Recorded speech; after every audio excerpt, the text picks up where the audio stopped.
I have walked through 3 surrogacy journeys, but I only ever say that I've been a surrogate twice. And that distinction has stayed with me. There's this moment that I keep coming back to.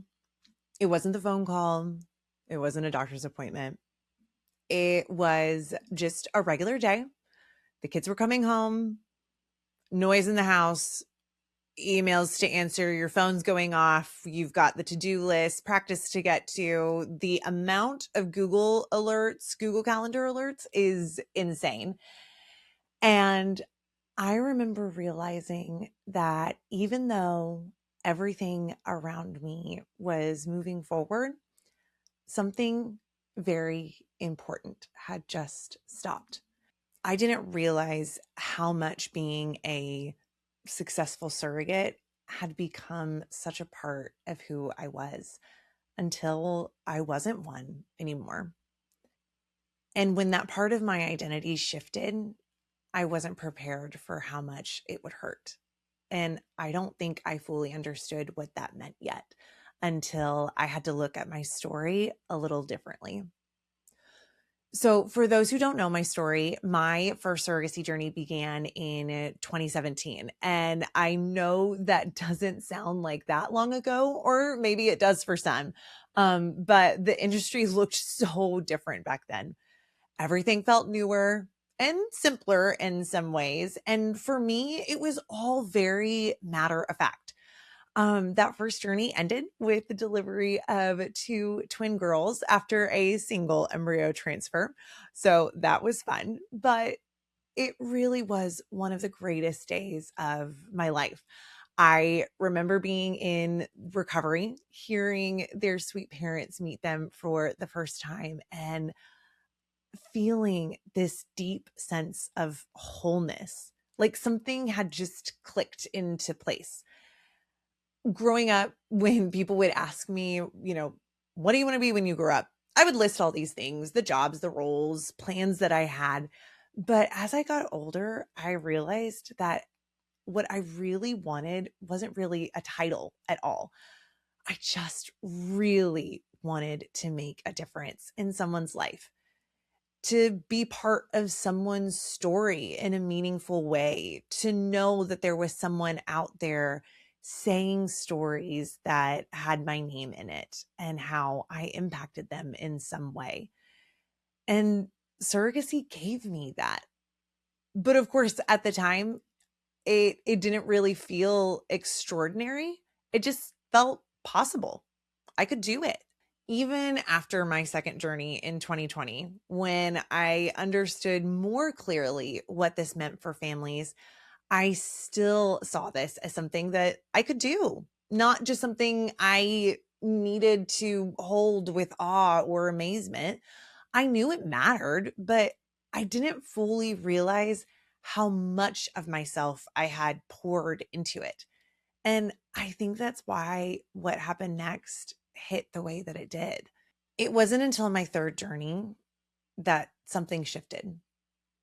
I had 2 failed transfers, and I had never had a failed transfer before. But it was after that I realized how deeply my identity had become tied to being what I thought of as a quote successful surrogate. Not just someone who helped, but someone whose body showed up, carried safely, and turned a dream into a reality. And when that role was suddenly gone, it didn't just feel disappointing. It felt like a failure. And something that I've noticed even now is how I still talk about my story. If someone asks, I say I've been a surrogate twice. And I don't usually include that third journey, even though it mattered. I showed up for it. I walked through every part of that process. But there's still this part of me that ties the title to the outcome. Like it only counts if it ends in a delivery. And what's interesting is I don't think that way about anyone else. In my work as a coordinator, I never looked at a surrogate's journey and reduced it down to whether or not there was a delivery. I could see the full picture, the commitment, the courage it took to even just say, yes, you wanted to be a surrogate. The way that these women showed up, regardless of the outcome. I could hold that for them so clearly. But for myself, it felt so different. And I'm still wrestling with that because I know that's not actually true. I know the effort, the commitment, the willingness to say yes, all of that matters. But it's so interesting how quickly we can reduce something meaningful down to a result. And I think that's part of what made this so hard. Not just that it didn't work. That was excruciating. But even beyond that, it challenged the way that I had come to define what it meant to be a surrogate for myself. And once that started to unravel, everything underneath came with it. And that's a feeling I know so many women experience, even if the circumstances look different. Sometimes people ask me about the range of emotions that came up for me during this time, or maybe what surprised me most about that season. And I think what surprised me most wasn't just the disappointment, it was the anger and this very specific kind of grief that I didn't know where to put because I wasn't the one trying to grow my family. I wasn't grieving something I had dreamed of for myself. I was dreaming the fact that I couldn't do it for someone else. I had carried the hope. I had believed alongside them. I had done all the superstition and the socks and the pineapples and everything. And now I was the one sitting with the reality that my body couldn't carry this part of their story forward. And somehow that felt just as heartbreaking. But it didn't feel like a grief I was allowed to name. And life just kept moving. I was still getting kids to practice. I was still getting Google alerts, answering emails, making dinner, just continuing on. If I'm honest, work was especially hard. I sat in meetings where we were celebrating other coworkers and friends of mine and their journeys, successful transfers, growing bellies, sweet baby bumps. And I could not get off of those meetings fast enough. It was really this strange and complicated tension between being so genuinely happy for them and the sweet family that they were making happen. And at the same time, being so incredibly sad and upset and just genuinely not knowing what to do with all of that unnamed grief for myself. Truly, when people would ask me the question, why did you want to be a surrogate? There's obviously so many answers, but one of the things that I have always said was, I felt like I was meant to do this. And to suddenly go from that to now being what felt like betrayed by the very body that had carried so much was its own kind of devastation. Of course, as the holidays approached, I got a Christmas card from my sweet intended parents. And I couldn't help but cry thinking about how that card could have been a baby announcement or could have had a fourth little person in that picture. Of course, my sweet husband gave me the biggest hug and he held me so tight and said, I know you couldn't grow their family, but look at what you did do. He pulled out all of the other holiday cards from the families I had cared for and from the families that I had supported as a coordinator. And while it didn't take away my grief, by no means, it did shift something. And it did remind me that two things can be true at the same time. I could hold sadness for what I wasn't able to do anymore. And I could still celebrate what I had done. And maybe even begin to imagine what I could still do. And that was the moment where something started to shift for me. Not all at once, but enough to see things a little differently. And I think that's part of what I'm still learning. Because for a long time, I thought hope looked like things working out. Hope looked like certainty. It was a positive test, a growing belly, a sweet baby at the end of the journey. That's what I had come to associate with hope for me. So when that didn't happen, it felt like hope was gone too. But I don't think that that's actually true.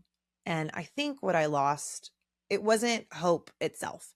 It was this version of hope that felt certain. The version that said, this is going to work because it always has. And without that certainty, I didn't know how to hold hope anymore. So for a while, I didn't. I pulled back, not because I didn't care, but because caring had started to feel really risky. Because when you've been the person who carries hope for someone else and then suddenly you can't, it makes you question what your role is now. I remember in my second journey hearing so much fear and that whole idea of waiting for the other shoe to drop just in my intended mom's voice. And then having this attitude, I would say, in my mind of just, it's okay. I've got this. You don't have to worry about that. But to no longer have that role, it just made me question, where do you still fit? What do you still have to offer? And that's such a brutal and uncomfortable place to sit, because for me, there still really isn't a clear answer. There isn't a moment where someone hands you a new identity and says, this is who you are now. It's so much quieter than that. It's slower. And I've found that it looks like showing up differently. Having the honor of still being in this work, still believing in this path for families, even when your own story didn't unfold the way that you expected. It looks like learning that your value was never just in the outcome. It was in the way you showed up, the way you cared, the way you carried people through really important moments in their lives. And that doesn't disappear, even if the role changed, even if the outcome that you were expecting didn't happen. And I think this is also something we don't talk about enough, because in this work, it is so easy to celebrate a lot of really beautiful moments. The positive tests, the growing bellies, the delivery, the we did it moments. And those deserve to be celebrated. It is a joy and such a privilege to be a part of those. But what isn't as easily shared is what a privilege it is to walk through the hard parts too. Those failed transfers, the unexpected medical complications, the insurance red tape that makes everything more stressful than it needs to be, the moments where things don't go according to plan or don't go forward at all. These moments are just as real. They're just quieter, less visible, but they matter just as much. We say all the time that this is not a journey that you should go through alone. And a lot of times that conversation centers around intended parents navigating infertility or the ups and downs of the process. But what I've come to understand is that support matters just as much when things don't work, when a transfer fails, when a journey is paused, when something you were ready for suddenly ends before you expected it to. Because those moments can feel incredibly isolating. And they're just harder to talk about, especially as a surrogate, because you might not have the same language for your grief or the same space to process it openly. And yet it is still so real and deserves to be held. And for me, I think that's where hope started to come back for me. Not as certainty, but as willingness. A willingness to still be part of this space. A willingness to still believe that families can be built this way. A willingness to stay open, even when my surrogate chapter has closed. Because this calling to help create families, it doesn't just disappear because a journey didn't go the way you hoped. I've seen surrogates years later still sharing their stories, still showing up, and still impacting people they may never even meet. And because of that, someone else feels less alone. Someone else feels called to step into this role. They find courage to say yes. And that ripple effect is so real. We talk about it all the time. I have seen how going through something hard in this space gives you a different kind of empathy. The ability to sit with someone else in their disappointment without trying to fix it, to support someone navigating loss because you understand what that actually feels like, and that matters. That's part of the story too. So no, this kind of ending doesn't mean your story is over. It just means it might be changing. And sometimes the impact you have going forward looks different than the one you originally imagined, but that doesn't make it less meaningful. So I just want to say that if you are in a place where something didn't go the way you hoped, where a chapter closed sooner than you were ready for, I just want you to know this isn't the end of your story. The way you showed up still matters. The hope you carried still mattered.